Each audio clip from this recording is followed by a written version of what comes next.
जैसा कि आप सभी थंबनेल में देख चुके होंगे, यहाँ पे लिखा हुआ है कि डीयू से छात्रों का होता मोहभंग, टॉप कॉलेजों के इन कोर्सेज में खाली पड़ी सीटें। तो इस वीडियो में हम लोग देखेंगे कि दिल्ली यूनिवर्सिटी के ऐसे कौन कौन से सब्जेक्ट है जो जिसमें पिछले साल यानी कि ईयर 2023 में सीटें वैकेंट रह गई थी, और काफ़ी सारे ऐसे विषयों का भी नाम इसमें शामिल है जिसमें सीटें बचने की कोई उम्मीद नहीं रहती है। तो चलिए पूरा जो आर्टिकल है पिछले साल का हम लोग देखते हैं। और डीयू छोड़िए, बीएचयू जैसी यूनिवर्सिटीज़ में भी सीटें काफ़ी भारी मात्रा में पिछले साल खाली थी, उसका भी मैं आगे एक वीडियो अपलोड करूँगा। अभी दिल्ली की तरफ रुख करते हैं, दिल्ली यूनिवर्सिटी की तरफ, और देखते हैं पिछले साल डीयू की किन कॉलेजों में कौन से सब्जेक्ट और कोर्सेज में सीटें वैकेंट रह गई थी। इससे आपको ये जानने में आसानी होगी कि अगर आपका मार्क्स कम है फिर भी आपको दिल्ली यूनिवर्सिटी जैसे बड़ी यूनिवर्सिटी के किसी कॉलेज में एडमिशन मिल जाएगा। तो चलिए देखते हैं पूरा डिटेल। डीयू से छात्रों का होता मोहभंग, टॉप कॉलेजों की इन कोर्सेज में खाली पड़ी सीटें। अब नीचे हम लोग देखेंगे दिल्ली यूनिवर्सिटी के ऐसे भी कोर्सेज हैं जिसमें एडमिशन के लिए स्टूडेंट ज़्यादा इच्छुक नज़र नहीं आ रहे हैं। यहाँ पे आप कोर्स का नाम देख सकते हैं, पत्रकारिता का कोर्स है। हिंदी या इंग्लिश प्रोग्राम हो या फिर 5 ईयर इंटीग्रेटेड कोर्स, कोई भी किसी में भी एडमिशन के लिए स्टूडेंट ज़्यादा उत्साहित नज़र नहीं आ रहे हैं। यही वजह है कि इन कोर्सेज की जिन सीटों पर रिजर्वेशन लागू नहीं है उन पर भी अभी तक एडमिशन नहीं हुआ है। यहाँ गौर करने वाली बात यह है कि कभी लोकप्रिय रहे कंप्यूटर साइंस, देख सकते हैं आप सभी, कंप्यूटर साइंस जैसे सब्जेक्ट जिसमें काफ़ी डिमांड होती है में सीटें पड़ी हुई हैं। स्टूडेंट इन कोर्सेज में भी एडमिशन के लिए दिलचस्पी नहीं दिखा रहे हैं। पंजाबी और संस्कृत जैसे कोर्सेज का भी यही हाल है। इन कोर्सेज में सीटें खाली पड़ी हुई हैं मगर एडमिशन के लिए स्टूडेंट तैयार नज़र नहीं आ रहे हैं। तो अगर आप इन सब सब्जेक्ट से एग्ज़ाम दिए हैं सीईटी का तो आप आराम से यहाँ पे एडमिशन करा सकते हैं। काफ़ी सारे कॉलेज का यहाँ पे आपको लिस्ट दिखाऊंगा। अगर आप मेरे व्हाट्सएप ग्रुप से नहीं जुड़े हैं तो व्हाट्सएप ग्रुप को भी ज्वाइन कर लीजिए, आप सभी को काफ़ी हेल्प मिलेगी, क्योंकि काफ़ी सारे जो अपडेट होते हैं मैं व्हाट्सएप पे भी देता हूँ। और साथ ही साथ अगर आपकी कोई डाउट होते हैं पर्सनली तो आप डायरेक्टली व्हाट्सएप पे मैसेज करके भी मुझे कुछ भी पूछ सकते हैं। और कमेंट भी कीजिए अगर आपको डाउट है इस वीडियो से रिलेटेड, तो कोई भी कमेंट करते हैं तो उसका रिप्लाई आपको सिर्फ 12 घंटे के अंदर दिया जाएगा। तो आपको कोई भी डाउट होता है आप निसंदेह निसंकोच कमेंट करें। आपका जितना भी कमेंट है सभी का मैं रिप्लाई करूंगा, और सभी कमेंट को भी मैं देखता हूं ताकि मुझे अंदाज़ा चल जाए कि स्टूडेंट किस यूनिवर्सिटी के बारे में जानना चाहते हैं, क्या उनकी प्रॉब्लम है। उसके ऊपर डेडिकेटेड वीडियो भी लाता रहता हूं समय समय के हिसाब से। तो डीयू के बारे में काफ़ी सारे स्टूडेंट सोचते हैं कि ये काफ़ी हाई मार्क्स वाली यूनिवर्सिटी है, पर ऐसा नहीं है। उसका जो सच्चाई है आप सभी नीचे देख सकते हैं।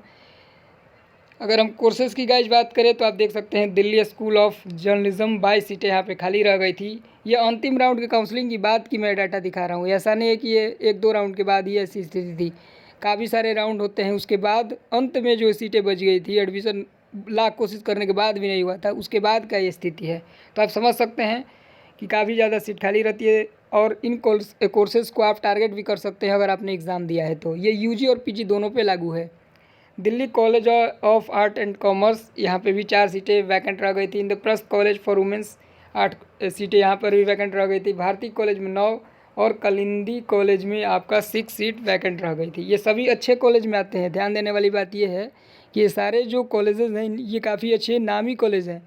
हिंदी पत्रकारिता की खाली सीटें आप सभी नाम देख सकते हैं, Shri Guru Nanak Dev Khalsa college, doctor Bhimrao Ambedkar college, और भी काफ़ी सारे आप कॉलेज का नाम देख सकते हैं। बगल में सीट वैकेंट लिस्ट भी देख सकते हैं। अगर आप संस्कृत से यहाँ पे ग्रेजुएशन या पोस्ट ग्रेजुएशन करना चाहते हैं तो आप देख सकते हैं काफ़ी सारी सीटें शिवाजी कॉलेज, भारती कॉलेज में भी पिछले साल वैकेंट रह गई थी। तो आप अगर इन सभी सब्जेक्ट्स का एग्ज़ाम दिए हैं सीयूटी, पीजी या यूजी में, तो आप आराम से यहाँ पर एडमिशन करा सकते हैं। इन सभी कोर्सेज़ को आप टारगेट कर सकते हैं, इन कॉलेजेस को आप टारगेट कर सकते हैं और अपने प्रेफरेंस में ऊपर रखेंगे तो हो सकता है कि आपको ये कोर्स मिल भी जाए। पंजाबी की सीट आप देख सकते हैं, वैसे तो ये एक लैंग्वेज सब्जेक्ट है, लोकल लैंग्वेज, तो ये रीज़न हो सकता है। संस्कृत की खाली सीटें आप देख सकते हैं, पंजाबी की खाली सीटें यहाँ पे आपने देख लिया, और भी देख लीजिए कुछ कॉलेज का नाम। इसके बाद होम साइंस की जो सीटें खाली है वो भी देख लीजिए, काफ़ी सारी सीटें आपको खाली दिख जाएंगी। और अगर हम बात करें जर्नलिज्म में खाली सीटों का हाल तो आप सभी देख सकते हैं। 5 ईयर इंटीग्रेटेड कोर्स में एडमिशन के लिए दिल्ली यूनिवर्सिटी इंट्रेंस टेस्ट के जरिए हुआ करता था। हालांकि इस साल admission common university entrance test के आधार पर हो रहा है, मगर कॉलेज एंड कोर्सेज की पहली एलोकेशन जारी होने के बाद भी अभी तक 22 सीटें खाली पड़ी हुई हैं। डीयू के अधिकारी के मुताबिक सेल्फ फाइनेंसिंग या फुल्ली पेड कोर्स होने की वजह से शायद स्टूडेंट एडमिशन के इच्छुक नज़र नहीं आ रहे हैं। तो जो सबसे मेन कारण काफ़ी सारे कॉलेजों का यहाँ पे बताया जा रहा है कि पेड सीट है। पेड सीट का मतलब होता है कि ज़्यादा फ़ी आपको देना पड़ेगा। जैसे डोनेशन चलता है प्राइवेट यूनिवर्सिटी में, उसी तरह से कुछ सेंट्रल गवर्नमेंट की यूनिवर्सिटीज़ में भी पेड सीट होता है, बीएचयू में भी पेड सीट होता है, और भी कई जगह पे हिमाचल में भी पेड सीट होता है, अन्य सेंट्रल यूनिवर्सिटीज़ में भी पेड सीट होता है। तो काफ़ी सारे स्टूडेंट पेड सीट भी एडमिशन लेते हैं, काफ़ी हाई फीस देते हैं। नॉर्मल फीस से आपको काफ़ी ज़्यादा फीस पेमेंट करना पड़ता है पेड सीट पे अगर आप एडमिशन लेना चाहते हैं तो यहाँ पे बताया जा रहा है कि यही रीज़न है। और बाकी आप देख सकते हैं सामान्य वर्ग के लिए भी यहाँ लिखा है गुरु नानक देव खालसा कॉलेज और आदित्य महाविद्यालय में हिंदी पत्रकारिता में क्रमशः 22 और 20 सीटें हैं। हालांकि दोनों ही कॉलेजों में 13-13 सीटें खाली पड़ी हुई हैं। डॉक्टर भीमराव अम्बेडकर कॉलेज में 31 सीटें हैं जिसमें अभी 19 सीटें खाली हैं। रामलाल आनंद में 10 सीटें हैं जिसमें 6 पर तक एडमिशन नहीं हुआ है। आप देख सकते कितना आश्चर्यजनक बात है।